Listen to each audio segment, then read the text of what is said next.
संसद का दूसरा सत्र भी शुरू हो गया है, जो बजट के बाद का सत्र है, और फिर एक बार हंगामा। बट पल्लवी, इस बार हंगामा ऑपोजिशन ने शुरू नहीं किया, सरकार ने शुरू किया है। कुछ बदला सा आपको नहीं लगता अरुणिमा कि कल जब प्रधानमंत्री ने कर्नाटक में कहा कि कुछ लोग, उन्होंने नाम राहुल गांधी का नहीं लिया, लेकिन उन्होंने ये बात कहा ना कि कुछ लोग विदेश में जाके और बदनाम करते हैं, तो मुझे लगता है वो एक सिग्नल था पार्टी को कि आप फ्रंट फुट पे खेलिए, इस बार शुरू ही हो जाइए, आप इनके ऊपर ये आरोप लगा दीजिए कि ये देश के खिलाफ बोलते हैं। और देखिए दिन भी कैसा है, आज ही के दिन हमें 2 ऑस्कर अवार्ड मिले हैं, तो कहीं ना कहीं ये बात बीजेपी बोलेगी ना बाद में कि जब हमारा नाम रोशन हो रहा है विदेश में और यहाँ राहुल गांधी है जो हमें बदनाम कर रहे हैं। इंटरेस्टिंग कि आपने ऑस्कर का जिक्र किया, क्योंकि अभी मल्लिकार्जुन खड़गे, हम विजय चौक पे खड़े हैं पार्लियामेंट के ठीक बाहर, अभी मल्लिकार्जुन खड़गे से मैंने यही सवाल पूछा कि ऑस्कर में 2 बड़ी जीत है। आज का दिन था जब चेयर से ऑपोजिशन ट्रेजरी को साथ आके कांग्रेचुलेट करना चाहिए था, और आज ही का दिन इतनी एक्रिमनी का रहा, तो उन्होंने तो पूरा का पूरा ठीकरा सरकार पे फोड़ दिया कि हम तो इसी तैयारी के साथ आए थे, बट हमको सरकार ने बोलने नहीं दिया।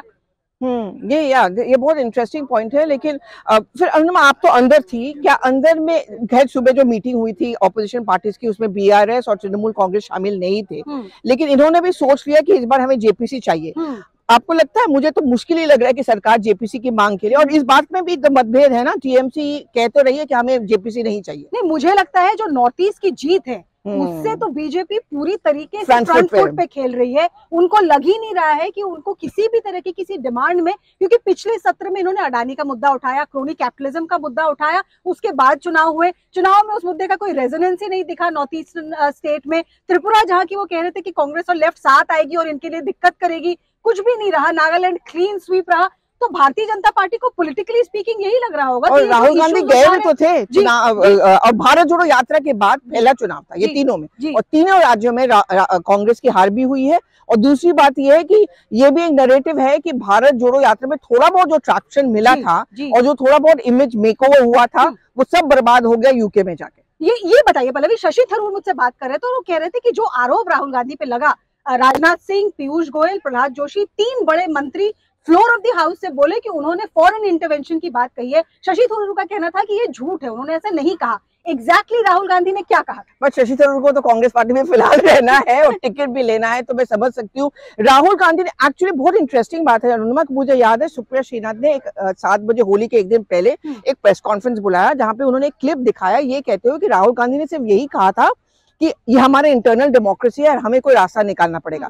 लेकिन 4 ऐसे ओकेजन से जहां राहुल गांधी ने बात की थी, और जो एक प्रेस कॉन्फ्रेंस था उन्होंने साफ साफ ये कहा था कि जो बड़े देश है, चाहे वो अमेरिका हो चाहे वो यूरोप के देश है, वो देख रहे हैं कि वर्ल्ड के सबसे बड़े डेमोक्रेसी में क्या हो रहा है, बट दे आर क्वाइट। वो इसलिए चुप है क्योंकि आई कैन अंडरस्टैंड, ये राहुल गांधी के शब्द हैं, I understand they are trade ties. तो उन्होंने कहा तो था ये बात, लेकिन प्रेस कॉन्फ्रेंस में उन्होंने इसको डॉज किया। तो कहीं ना कहीं कांग्रेस पार्टी भी इसको डैमेज कंट्रोल करने की कोशिश कर रही है। लेकिन अब आपको नहीं लगता, जैसे आपने मल्लिकार्जुन खड़गे से थोड़ी देर पहले बात की, उन्होंने साफ साफ ये कह दिया कि अगर वो कर सकते हैं तो हमें क्यों बदनाम किया जाता है? थोड़ा और डिटेल बताएं, क्योंकि जयराम रमेश भी ट्वीट कर रहे हैं कि प्रधानमंत्री भी बाहर गए थे, चाइना का शायद उन्होंने जिक्र किया है, और तब उन्होंने भारत के पहले के प्रधानमंत्री डॉक्टर मनमोहन सिंह के टेन्योर में इंडिया कैसी थी उसको लेकर कुछ कहा, तो कहा था शायद उन्होंने ना कि लोगों को पहले शर्म आती थी कि मैं भारत से हूँ, अब गर्व से कहते हैं कि हम भारत से हैं। तो यही पॉइंट वो रेज करे कि आप पहले भी तो इंडिया को अब्रॉड जाके डिफेम करते थे, तो आप हम पर एक तो गलत आरोप लगा रहे हैं, और अगर ये आरोप आपका मान भी लिया जाए तो आपने ये पहले किया है, यही पॉइंट है सरकार। और आपको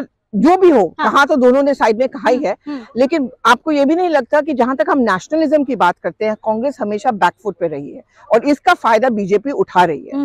लोग, पब्लिक मेमोरी शॉर्ट है ना, कहते हैं कि लोग बार बार बीजेपी ये बात दोहराएगी कि देखो हम ऑस्कर जीत के आते हैं, विदेश में लोग हमारी वाहवाह करते हैं कोविड नीति को लेके, इटालियन के प्रधानमंत्री की तारीफ करते हैं, टीआरपी बड़े हैं, और यहाँ पे है राहुल गांधी जाते हैं हमें बदनाम करते हैं।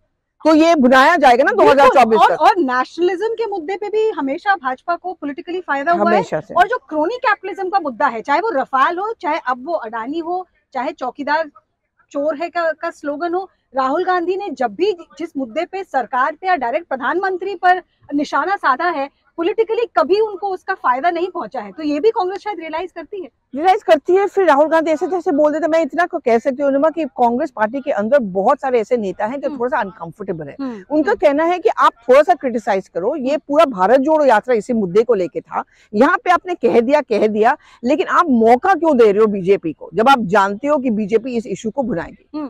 आखिरी सवाल, राहुल गांधी माफी मांगे, ये लोकसभा आज आए थे क्या? आपने देखा? नहीं आए थे, तो वो माफी मांगे और ये भी कहा जा रहा है कि आप तो कभी हाउस में ही नहीं होते, भारत जोड़ो यात्रा आप करते रहे, आप कभी सदन में नहीं आए, जब ज्वाइंट सेशन हुआ आप श्रीनगर में फंस गए, आप वापस नहीं आए। तो अब जब वो कह रहे हैं माफी मांगे, राज्यसभा में तो खड़गे साहब ने कह दिया कि वो मेंबर ही नहीं है हाउस के, तो उनकी बात करना। आपको लगता है वो माफी मांगेंगे? बिल्कुल नहीं, वो भी इसको बुलाएंगे कि मैं डरता नहीं हूँ, मैं सही बात कह रहा हूँ, मैं वही बात कह रहा हूँ जो सब लोगों को पता है, जो दिखता है, तो उसके लिए मैं माफी क्यों मांगू? तो फिर हाउस आगे कैसे चलेगा? बजट ये आप बताओ, आपको लगता है? बजट का सेशन है, बजट पास कराना गवर्नमेंट के लिए बहुत तो करा लेंगे, तो किसी तरीके का कोई कॉम्प्रोमाइज जरूर होगा। बट मुझे लगता है पहले भी अगले 2-3 दिन तो गवर्नमेंट की तरफ से ट्रेजरी फ्रंट फुट पे ही खेलेगी और सिक्सर पे सिक्सर मारेगी। अब राहुल गांधी और कांग्रेस पार्टी कैच कर पाते हैं या कैच ड्रॉप करते हैं, ये पल्लवी और हम बताते रहेंगे संसद की सीढ़ी से।